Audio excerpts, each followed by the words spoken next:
నమస్తే, welcome to Ankusham news. Sri Sathya Sai జిల్లా పుట్టపర్తి నియోజకవర్గ పరిధిలోని కొత్త చెరువు మండల కేంద్రంలో వడ్డెర ఆరాధ్య దైవమైనటువంటి వడ్డే ఓబన్న విగ్రహాన్ని మాజీ మంత్రి పల్లె రఘునాథ్ రెడ్డి ఆవిష్కరించారు. అన్నదాన కార్యక్రమం నిర్వహించిన మాజీ మంత్రి పల్లె ఈ సందర్భంగా మాజీ మంత్రి పల్లె రఘునాథ్ రెడ్డి మాట్లాడుతూ వడ్డే ఓపెన్ వడ్డెర్ల యొక్క ఆరాధ్య దైవమని, స్వతంత్ర సమరంలో తన వీరత్వం ప్రశంసనీయమైందని, అంతేకాకుండా ఉయ్యాలవాడ నరసింహారెడ్డి సంస్థానంలో సైనాధిపతిగా కూడా తన వీరత్వాన్ని చాటుకున్నాడని, తొలితరం స్వాతంత్ర సమర యోధుడు వడ్డే ఓబన్న జయంతి సందర్భంగా ఆ మహనీయునికి ఘన నివాళులు.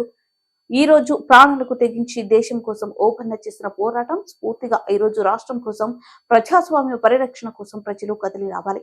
ఓబన్న ఆశయాలను సాధించుకోవాలని, వడ్డే ఓబన్న చూపిన బాటలో ప్రతి ఒక్కరూ నడుచుకోవాలని, రాష్ట్రంలో వడ్డెర్ల అభ్యున్నతి కోసం పాటుపడే ఏకైక పార్టీ తెలుగుదేశం పార్టీ అని, వడ్డెర్ల సైతం తెలుగుదేశం పార్టీకి వీర అభిమానులు, కరుడుగట్టిన సైనికులు అని, రాజకీయంగా ఆర్థికంగా వడ్డెర్లను ప్రోత్సహించిన పార్టీ తెలుగుదేశమేనని, కనుక ప్రతి ఒక్క సోదరుడు ఈసారి ఎన్నికలలో వడ్డే ఓబన్న స్ఫూర్తితో ఒక సైనికుడిలా పనిచేసి తెలుగుదేశం పార్టీని అఖండ మెజార్టీతో గెలిపించే వరకు ప్రతి ఒక్కరూ శ్రమించాలని మాజీ మంత్రి పల్లె పేర్కొన్నారు.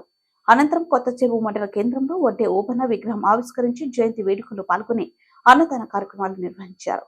ఈ కార్యక్రమంలో మాజీ మంత్రి పల్లె రఘునాథ్ రెడ్డితో పాటు టీడీపీ నాయకులు, కార్యకర్తలు, మహిళా నాయకులు, వడ్డెర్లు పెద్ద ఎత్తున పాల్గొన్నారు.